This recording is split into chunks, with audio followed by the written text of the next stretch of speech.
Hi, I'm Eleanor Meyerhofer, a native Californian designer and digital strategist. In October of 1999, a few years after graduating from design school, I flew from San Francisco to Munich with a fistful of Deutschmarks, a dial-up connection, and an extremely vague plan. 20 plus years later, after a 10-year stint at a global agency, freelancing, and launching 2 online businesses, I'm still here. Now I'm talking to other expat business owners to share knowledge, stories, and inspiration for other non-Germans running businesses in Germany.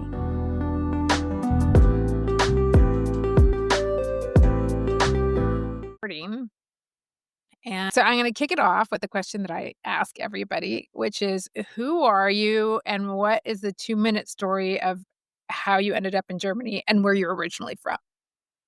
Cool. Yeah. So I'm Igor. Thanks for having me. I'm actually originally from Slovenia, a very small country, from a very small village in Slovenia. In Slovenia, we actually called this a city, which is very funny.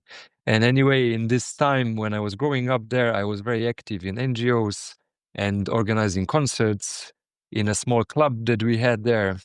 And then I decided I will study political science and moved to Ljubljana. And when I was there, I also was very much more active in the student organizations. And then finally started to work in one of the student organizations then as an employee with my political science diploma. And then I realized, okay, after 3 years, when the contract ran out, I need to do something different. So what could I do? So I said, okay, maybe I should do a master's. And then I looked up in Germany all the masters that are available. There was this amazing page, I still remember. I'm not sure what the name is, but I had like hundreds of tabs open, and I was just checking every single study that says masters in English. And then I ended up actually in Berlin, where I then started to do an MBA. So this was an MBA at HTW. And then I didn't know, I had no plan to stay in Germany, but I just went for this MBA. And then it turns out they told us we should do an internship. And I was like, okay, but why do I need to do an internship? I already have experience. And it was because it's much easier if you're coming from outside to get an internship, to get this entry to German companies. And I was very lucky because I got a very good internship at Mercedes-Benz Bank in Stuttgart. Mm-hmm. So I moved to Stuttgart, and then I thought at some point I got a job there as well, permanent position, and I thought I'm gonna die in this company, Daimler, an amazing company. And it's true, like I'm really happy. I have great memories. I did a couple of different positions there, so stayed roughly around 7.5 years. And then they offered, because we grew too much, they offered severance packages. Mm-hmm. And then when I saw the number, I said, oh, well, that's really tempting. So I took it. That was just around about Corona times. And at that time, I started to really feel, okay, I need to do something on the entrepreneurship. I want to be an entrepreneur. I want to do something myself. And I took a year off to explore this a bit during this time when I had this basically as active sabbatical, as I call it. And then I was doing almost all the mistakes that a former corporate guy would do in starting their own companies, but I read the right books, so I didn't do those mistakes. And then eventually realized, okay, from Stuttgart, I can't do much. So I need to go back to Berlin. And then I got basically back to an employee job. So I got to work in a scale up here in Berlin. And that was 22. And then basically, then starting to work here back in Berlin. And then I still wanted to do something myself. So that's why I started Handpicked Berlin then. Okay, so tell us a little bit about how you got the idea, what Handpicked Berlin is and how you got the idea for it. Yeah, so Handpicked Berlin is a newsletter that I now run for 3 years, a bit more than 3 years. And each week, I send a weekly newsletter to everyone working in tech or expats, people interested in Berlin.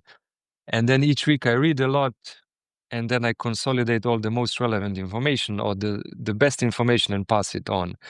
And yeah, basically it started because I had this wish to do something myself, but I was not a developer. So I couldn't, at that time, ChatGPT was not there yet. And then I thought, okay, what could I do? And in this period where I was exploring if I'm going to do my own startup, I had experience with Substack, right? I do a bit of newsletters. And also before, in my youth or student years, we had an online newspaper that was sort of before Facebook really took off. So like an online news or whatever sort of blog in my home region. And then, yeah, I started with this Substack during my year off. And then I thought, okay, I could maybe start another Substack or another newsletter where I will just collect jobs. So the first newsletter was basically just 50 jobs and a bit of news. And then I just, this is something, I realized this is something that I can do myself. I don't need any developer. And that's how I started. There was no, and I was just an experiment. I said to myself, I'm going to do 10 issues and see what's going to happen. And I remember I started with 20 subscribers, so first issue. And then in issue number 10, I had 205. I was like, wow, amazing. This is really crazy, right? At that time, I thought, this is really working. And yeah, then I just continued basically next to my job for a very long time. Yeah, weekly, doing it as a hobby. Yeah, and that's what handpicking Berlin is. Okay. So a lot of questions there. So how did you get those first 20 people? And then how did you've got like, wait, over 11,000 subscribers now? Yeah, now I'm at 11,300 and something. Yeah. And yeah, like then first 20, I was already, because I had my previous newsletter, so I think I don't even recall it. So I think I said, oh, it's gonna be something new, and send an email to a bunch of friends. And then, yeah, just started. And then, of course, after I sent the first one, I then was really, I think I was spamming a lot, to be honest. Yeah. I don't recall these first moments, but Yeah. somehow I just continued. And then it was very, because there was this selection of jobs, it was a new process, took me a lot of time at the beginning, right? But I said, I'm Mhm. gonna show up each week. And then I showed up each week. And when I got to the 10th, then I said, oh, wow.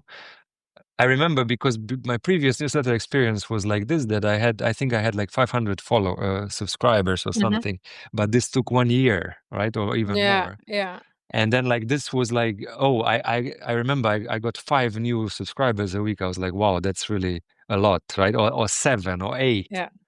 And then, yeah, then this is all a bit foggy now. And I think back how it started, Okay. but yeah, I just went on and on. Yeah, that was how it started. So, but okay, you are not on Substack, I noticed. Yeah, so What did you start? Did you yeah, start in with fact, Substack? yeah, I did start with Substack, and I'm also really grateful to Substack Mhm. for all I could achieve there. Um, I moved from Substack in January this year Mhm. after I think I was close to 10,000 subscribers, and the main reason is that I read an article in December, and actually this article is from the founder of Beehive, which is another Right. platform. Right. So I read that article and I was like, shit, if I want to do newsletter as a business, it might make sense for me to move out of Substack, Mhm. especially main reason being that they are very aggressive in pushing their own platform. Yeah. And another thing was that I had really big difficulties attributing subscribers where they're coming from, right? Especially Oh. when you do partnerships, or if you are or if you advertise, if you do paid growth, it's very hard to Mhm. know. Mhm. Okay, where are these subscribers? So I was looking for a different tool. However, I think Substack is still an amazing tool, especially it a bit depends what kind of newsletters you have, but it's amazing with this recommendation feature, right? So other people Mhm. recommend you, and then you can grow really well. Mhm. And especially if your market is like sort of worldwide, right? Like I think it's an amazing tool, and also they have a lot of like they're investing a lot, so it's sort of like Mhm. upcoming social media, which on other side a bit irritated me because I felt like, for example, my girlfriend, when she subscribed, she didn't know what Substack is, and then she got all these emails, oh, Mhm. look, subscribes to Mhm. this. So when I read this article from this Beehive guy, I thought I couldn't sleep. I was like shocked. I mean, I started to think, Mhm. okay, he's really right, and that's why I moved off. but I still, because also Substack featured me 2 times as in Discover, so Mm-hmm.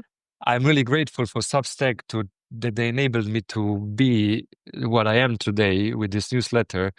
Because also, I mean, it's a great thing to start, especially when you don't need to pay anything, right? Right. So it helped you build that initial audience base.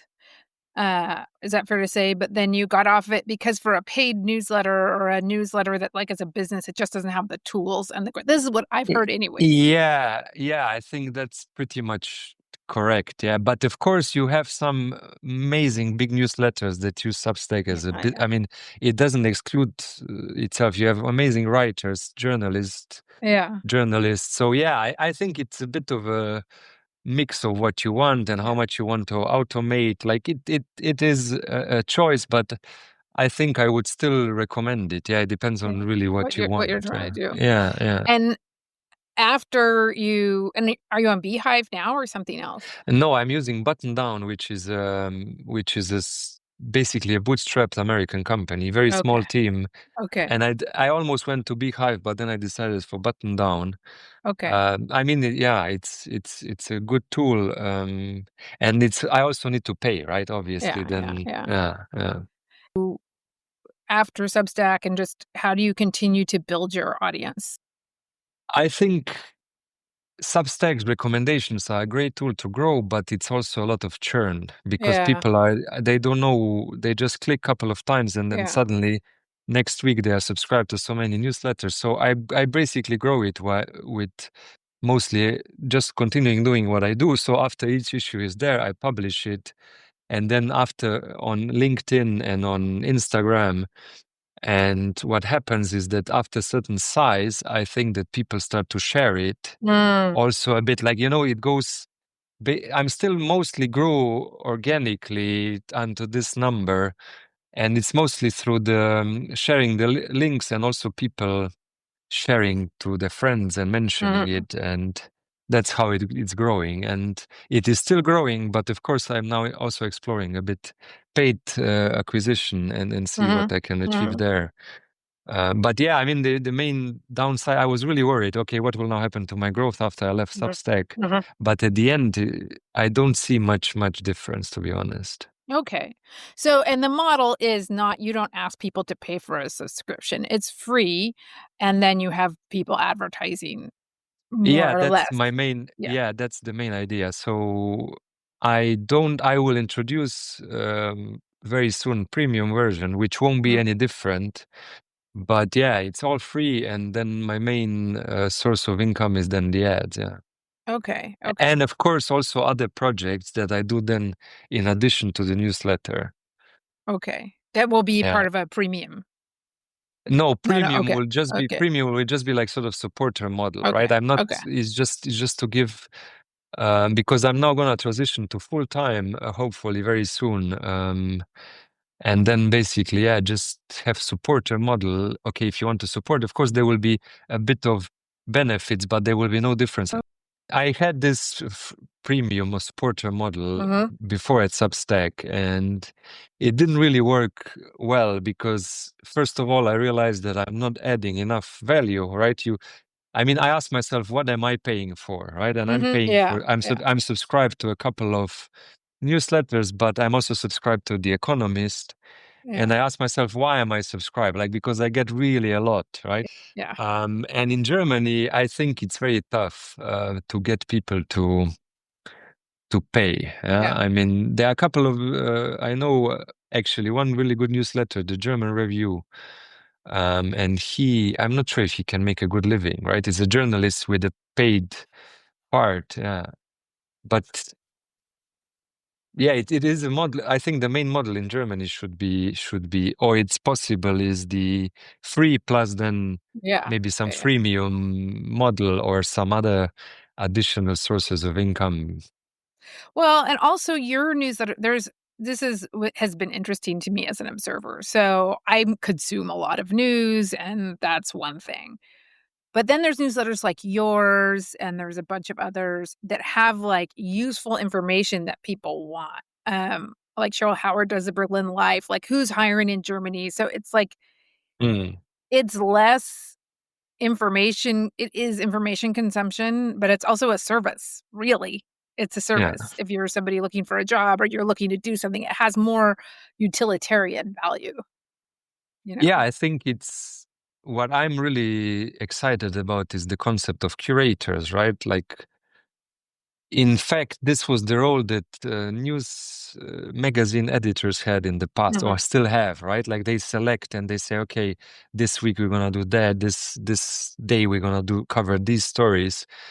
And I see this curation as a very interesting concept because people have less and less time, and then if you present certain information in a way that is interesting, and you basically take away the time for people that they need to look for themselves, or they know, okay, if I open this newsletter, then I will get something extremely valuable or something interesting, a little information that will be cool.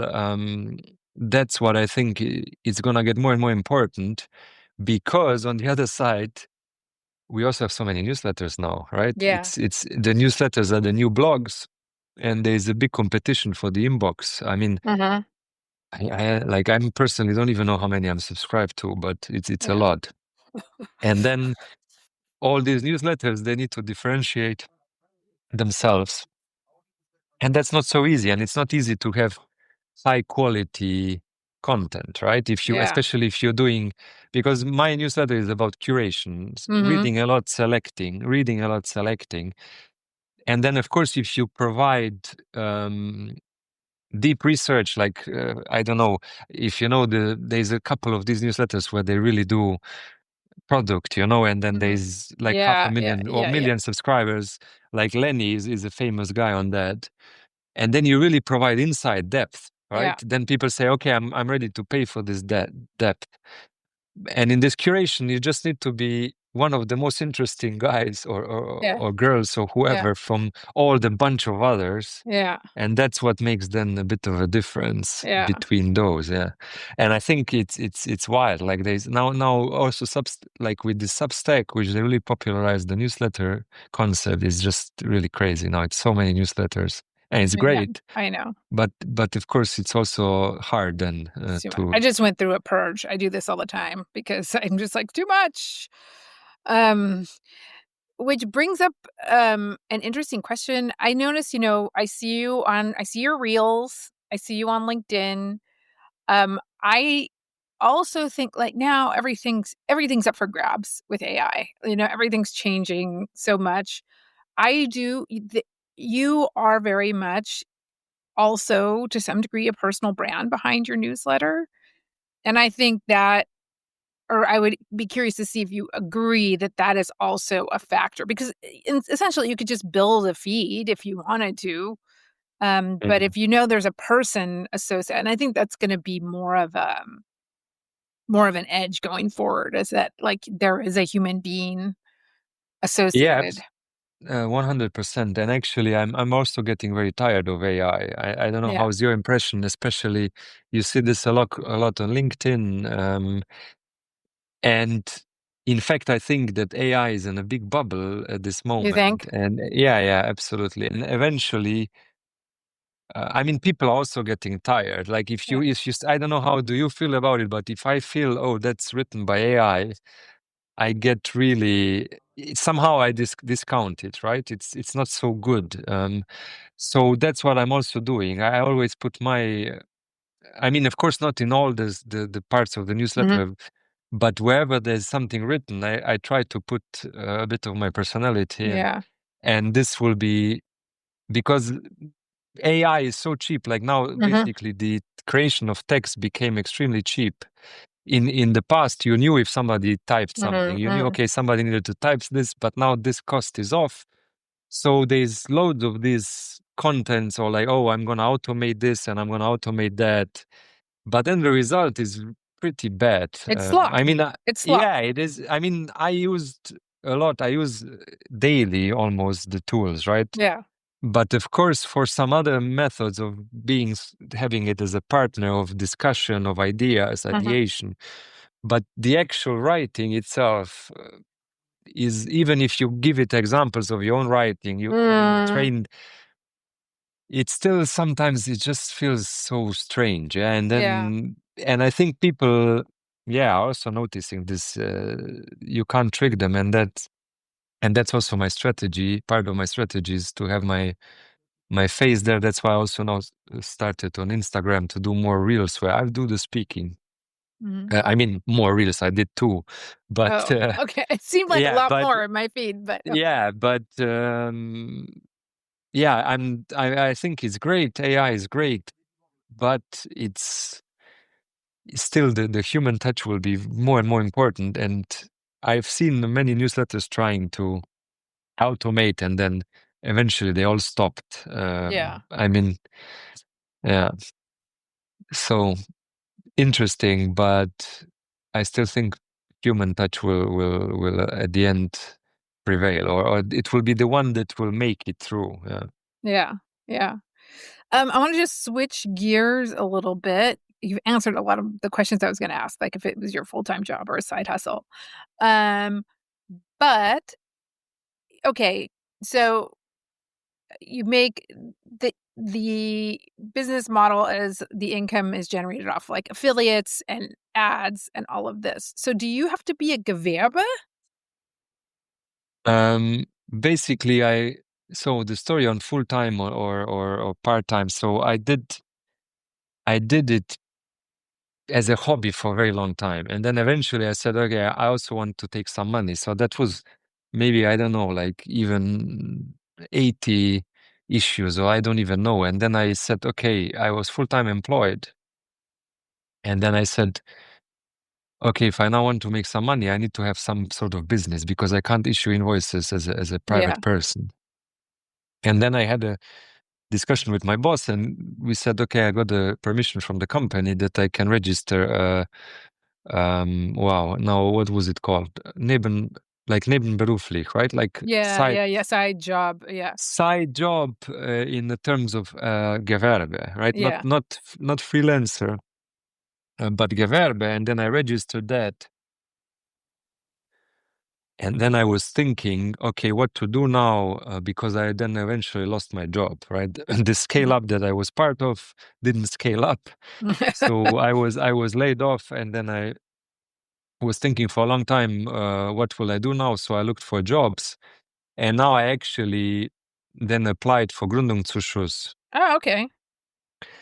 And I still am waiting for the decision. So hopefully I get that, which is basically this subsidy from German state, where you can get income each month to build your business, to start your business. Yeah. So I'm in this process now. Hopefully this will resolve positively. And then in this period, because I applied for this, I then needed to change to full-time Gewerbe, right? So I'm now a full-time, I don't even know what Gewerbe is in English, but like I a don't business. either. It's like this a distinction, business. it's been years, I still don't quite understand. Yeah, I think the main distinction is if you are the Freiberufler, so if you're freelancer or Gewerbe, like there's two types of businesses, which is not a GmbH or UG, right? So this is what I have now. I have a Gewerbe, so I can issue invoices. And then also if I fail, if I say, okay, I'm going to go back to work, I'm just going to go back to that it's part-time Gewerbe, and then just continue working. Yeah, so that's all like a side gig. Okay. My vague understanding is like Gewerbe has to do with like if you advertise and things like this. Yeah, like Gewerbe is like certain. I don't think you can. I mean, you could be like a journal. If I would be a journalist, if I would place myself as journalist, then I could be freelance. It really depends which type of profession, and then of course also what type of because I sold tickets to events. I sold so many different things. I sell some guides. So it's not really, you can't really argue that's like a freelancer just selling my service. So that's the reason I have Gewerbe. And the difference is only it's not really a big difference. I think it's just a bit of a tax difference. So you need to pay additional tax, some sales tax. And that's the main difference. Yeah. Speaking of taxes, never an exciting subject, but always a million questions. like, you must have like a bunch of smaller invoices. I'm just thinking, like, for me as a design studio, I have clients and invoices. I generate them invoices, but I do have some digital products, and I started making them like I don't sell anything under 100 euros because it's just not worth the paperwork. Um, but like, do you have a tool you use for your, or do you have a studio No, brought out there? no, I have a tax guy, but I also like these tickets you sell on Stripe, like Yeah, it is painful, but then I basically gave him an export and then he took care of it. So I don't know if I would be able to do this myself. yeah, And I also am selling a product which is for CV improvement, which is basically a collection of prompts that I yeah, prepared, and that I'm selling through Gumroad, which is yeah. a service. And yeah, so far I'm now also in discussions with him um, how to deal with this, because I also need to charge VAT, right? So Right. I didn't take the rule of small I know Dynamo. yeah, Kleinunternehmerregel. Yeah. I didn't decide for that, so because mostly I work with companies, right? So it didn't make much difference. Mhm. But yeah, now with all this little premium and this weekly or monthly payment, this will be interesting. I hope my tax guy won't hate me too much because of that. But it definitely isn't easy, especially I never tried to manage taxes myself in these tools like Accountable or similar, and I can imagine it must be painful if you need to pull all this, I don't know, tickets or stuff into the software. Yeah. Okay. Okay. So you are a good VR, but and you're EU citizen, so you didn't have to do any visa stuff. You could just work in Germany. Yeah, Yeah, that was yeah, a no problem. nice. Very Okay. easy, very easy. The only problem in Germany that I had was the wait. Like to everything. So to register a Gewerbe, it took me, like I didn't put some category properly in the form, and then they didn't proactively reach out. They just waited for me to call. So this took really long. And then what also is now taking a bit too long is this Gründungszuschuss. Mhm. I'm now waiting already 2 months. It's Okay. crazy. Yeah. So Okay. I'm like, I had always easy way in Germany besides the classical bureaucracy. Okay. Okay. Otherwise easy. And what about building a English-based business in Germany? Has there been any challenges with that or? Um, no, not. I mean, I understand German quite well, and I can also speak it. So if I needed to deal with bureaucracy, I just went with my German. Um, and English speaking, like, I mean, I have this classical impressum on the website, but there is no real. I don't see any difference. Like, I mean, obviously my sales and all the stuff that I do is in English. So because I guess yeah, people are also English is really good in Germany. Yeah. So yeah, I don't see it as any particular challenge besides, of course, the bureaucracy challenge. I mean, from the business side, though, that there is enough, like, this podcast is now part of my project that I have with a co-founder called the Germany List, and it's making the assumption that there is I mean, we've done research and stuff, but there's a big enough base of English speakers here that you can build a Mm. business on that. So you mean like, okay, I get it. So yeah, it's a good question. Like, are there enough? Because my newsletter is in English, Right. right? So are there enough readers to make it big Mhm. enough? And I don't, I mean, depends. Like you talked about that other newsletter, 15 million, of course not. Mhm. And also Yeah. Berlin is just 3.5 million. So of Yeah. course there is a constraint. I think, yeah, it's possible, but you need to read,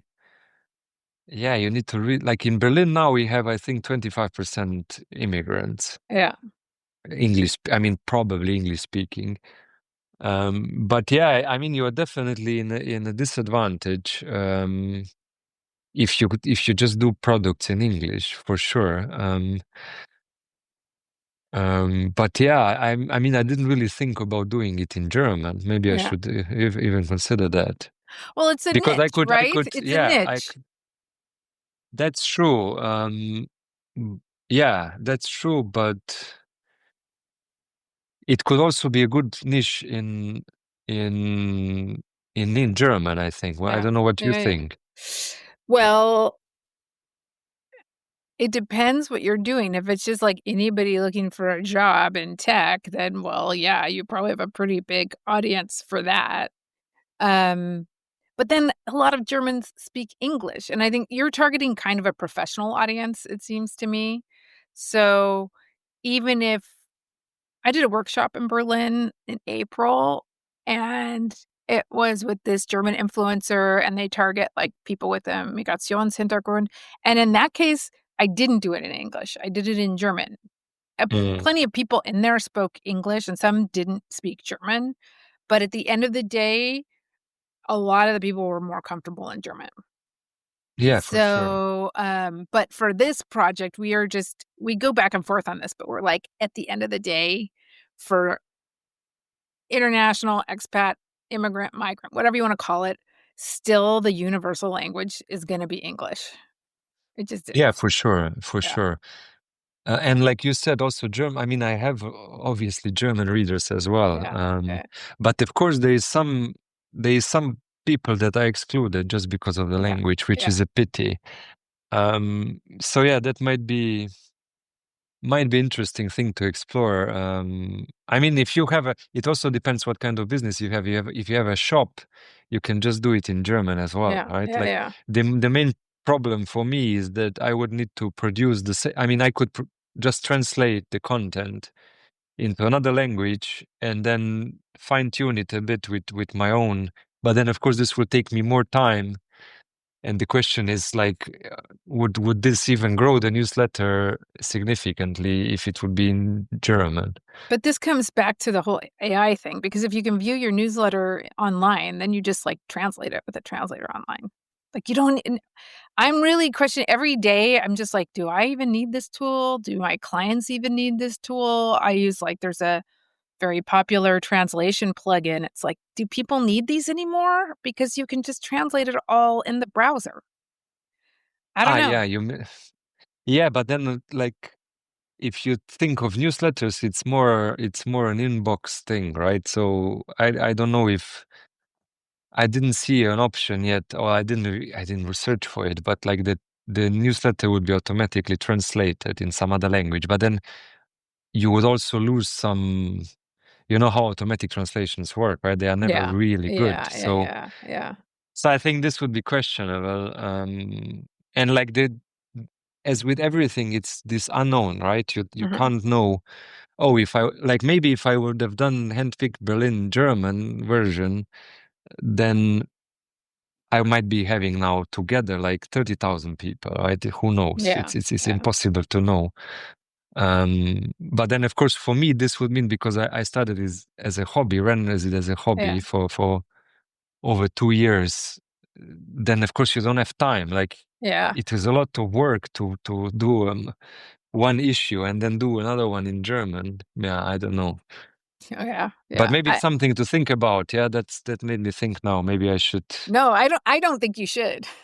Yeah, I just think if work wouldn't the ROI would not be worth it, and the amount of Germans that read your stuff that can understand English, it's fine. And your target probably. Yeah, audience. yeah, Um, probably. This is yeah. sort of probably would need to test it and just do it in German, couple of issues, and see how Yeah. many people are subscribing. Yeah. Yeah. So are there any things that like difficulties you had getting set up as essentially a um creator, like around privacy or anything else, or could you just start and with the exception of getting the Gewerbe and all that, was it pretty? I mean, like initially, I did everything just by like a guy doing a newsletter. I didn't even because I didn't have a website for a very long time, so I was just sending this email, and Hmm. I didn't even think about any legal requirements. Hmm.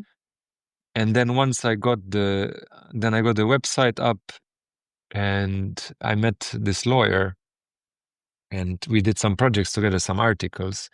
And then he told me, I want to send you, where's your impressum? I want to send you a Christmas card. I was like, what? Why do I need that? Because I mean, I checked before on All About Berlin, Nico's blog about Yeah. Berlin, and he mentioning that if you have a website, you should have impressum. But at that time, I considered myself as just not really a business, just some guy. And then I really read about it and thought about it through, because I was not even a registered business. And then I added this impressum and also some terms and conditions. But this is all generated with this Termly tool, so I Yeah. think it's overdone. It's like stuff there that Yeah. doesn't really apply. But I didn't really have. I didn't do it this way to check too much. So I just did, and then Yeah. like. I mean, now I of course now I have all the requirements filled, but initially I just did. I didn't think too Sometimes you much. just got to start. Yeah. Yeah. Um, and this may be a random question, but in what you do in this role, in this job, can you qualify for the KSK? Actually, I also thought about this just recently, and now when you ask me, I just get reminded about it, that it could be something to explore, but I also know it's not so easy to get, right? This way you pay less. What's Yeah. the benefit is the Yeah. state, I mean, the state gives you something for the pension, or what's the idea? Yeah, I'm in it. It's built in the Künstlersozialkasse for the whole long thing. But so as a visual designer, I did it when I transferred from a corporate job to freelance. And I had to send them a lot of stuff. And they check on you like every couple of years. They're like, how much did you make? Because you have to do an estimate. But if you can get on it, it's amazing because it sort of acts like your employer. So they match everything you pay. And then when you have a good year, you pay more. And when you have a bad year, you pay less. And I was also private when I had a corporate job, like private health insurance. And then when you switch, that's a one time you can go onto public. And I went onto public. And yeah, I mean, I'll just say here, like for everything, I pay, and this is like my pension, the thing, I pay 320 euros a month. And like Wow. at my corporate job, when I went freelance and then had to pay my private insurance by myself, that alone, just the insurance was 800 euros a month. And I had a baby. I went on maternity leave. I did everything and it was like all paid. But this is probably only for, I'm not, do you think Gewerbe can do that, or This is just what I don't know. probably, Influencers can, and I yeah, but think they are probably journalists, freelancers. yeah, Yeah, that's where I'm not sure about giving. yeah, they could be. I mean, I also didn't check that. I know that, I remember that Nico from this blog, he was writing about this at some point, Yeah, that he did it. But I think that must be, I mean, logically, it sounds to me it's more for freelancers, yeah, because you can be an artist. I mean, if you are Gewerbe, yeah, they will say, yeah, oh, hold on, right? You are yeah, sending, and this is also for me a bit of, because I have such different activities, yeah, that I then didn't even try to get a freelancer status, yeah. because I knew it would be hard. Okay, yeah, that's a question for ChatGPT. Can a Gewerbe get Yeah, on the yeah, KSK? All right. yeah. Bringing this to the home stretch, I want to go back to something you said earlier. You said you read all the right books, so you didn't make the mistakes, like all the right business books. Are there a couple you could recommend? Yeah, so I think there are two that really made me think, right? So first one is Mom's Test from, now I don't know the name of the author, but it's basically about customer development, right? Mhm. So, and why it's called the Mom's Test is because if you had an idea and you explain your idea to your mom, she's gonna probably say, "Yeah, that's great, sounds great," right? Yeah. Because people want to be, especially if they are close to you, they want to be nice to you. And the same is valid with friends. You have, Mhm. listen, I have this great idea, and I pitch it to you, and you say, "Yeah, sounds really cool." And then I go back to home and I do my coding and I prepare this idea, and then I come back to you. I say, "Here, I build this, and you say, sorry, I'm really busy now. Mhm. Right? That's what often happens. And that's the whole book is about customer development and how do you correctly validate the Mm. idea that you have. Because if you just pitch something, what about this and this? People say, yeah, no, I mean, they will say, yeah, I like it, just maybe to get rid of you. Yeah? And then Yeah. you will consider the signal and you will say, look, 10 people told me they like it. For sure, this is something cool. Then you go, you waste time, you waste money, and then you build it, and then you come and they say, sorry, I'm really busy this week. Yeah. So that's extremely good concept. And I think everyone thinking about products, and he's also hands-on explaining how you should do the proper customer development interview, right? Where you basically never talk about what you have in mind. You just ask questions, how they do things, and then come to a solution. And the second book that I was also extremely important to me was 0 to 1 from Peter Thiel, but not because, I mean, this book is about all these big ideas, right? How you should, if your idea is not monopoly, then don't even do it. Like sort of this, it's like this, okay, Zuckerberg and Facebook and this style. But what was the main learning from me there was the distribution problem that every product that you develop or like whatever you do, you need to solve the distribution problem. So how customers are getting your product. And this was an extremely important thought that I had because like when I did this year off, I was developing a personal finance app. And then I was like a nobody in Stuttgart thinking about this. And I had my Twitter account with like, I don't know, 300 followers. And then I realized, okay, even if I have the product, then how do I distribute it amongst people? And that's what he also says. I think it's an important chapter of the book that's the main problem of all the startups. How do you distribute your stuff? And that's also one of the main reasons why I started this newsletter stuff, because I now have a distribution channel for my own ideas. So, for example, when I said I'm gonna do a dinner club, I could just put it in the newsletter. Yeah. I could just put it in the newsletter, and immediately I had dozens of people that are okay. I want to come, or I want to try, or like everything. So these two books are important, and but especially the 0 to 1 is very dangerous book because it might make you think, oh, I really need a strong, some amazing idea, like whatever. But I also think that Zuckerberg, when he started Facebook, he didn't think, oh, I will be selling ads to companies, right? Like what eventually it became. But he was just thinking, I'm just gonna build something for the students on the campus, right? Yeah. You can't But start. yeah, Yeah. but if you read this book, you might think, oh, I really need this. I really need this, I don't know, some vision that Yeah. nobody else has. And this can be then paralyzing because you're just not going to start anything because you're going to think, oh, it's nothing, it's nothing so amazing. So yeah, but the base thing is that it's just a collection of coincidences, all big businesses. I mean, of course, with hindsight, you say, oh yeah, that was always the plan, but I don't think that's true. Yeah. Okay. And then to close, would you have any advice for anybody else thinking about starting a creator business in Germany?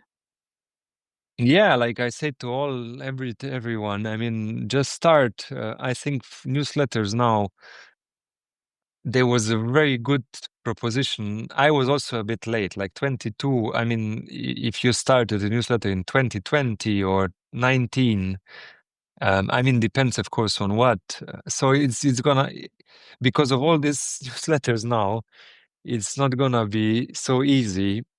But yeah, like just start, and also I feel you need to, in this authenticity, which we talked a bit about, you need to try to find a way which you enjoy, what you like to do, and not just look, okay, here's a recipe, here's the way somebody is doing Instagram content. Like I need to now do the same. And you see this a lot, like people basically trying to mimic or copy others. And I think you should just do what you like. So if you want to be a creator, just find something that you like and not look for, oh, I should be creator in this because somebody else made it happen. Because, for example, for me, I could never continue doing this newsletter because it is a lot if I wouldn't really enjoy it. It would be, so you need to find, if you want to be a creator, you definitely need to find something you really like, because if you don't, then you're going to suffer. And also the readers and the watchers or the viewers, everyone will suffer because they will, I mean, in a way, right? Like if you're just trying because somebody said to you, you should do this, makes no sense. Yeah. All right. Well, thanks again for your time. Where can people find you, Igor? Yeah, so the easiest is, I mean, you can find me on Instagram, that's Handpicked Berlin handle. Then obviously the newsletter, which is handpickedberlin.com. And then LinkedIn, of course, they can just connect with me there. Okay, great. Thanks for coming on. Thanks for having me. It was a pleasure.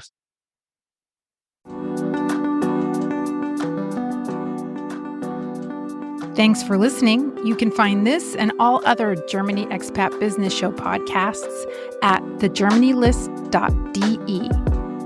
Bye.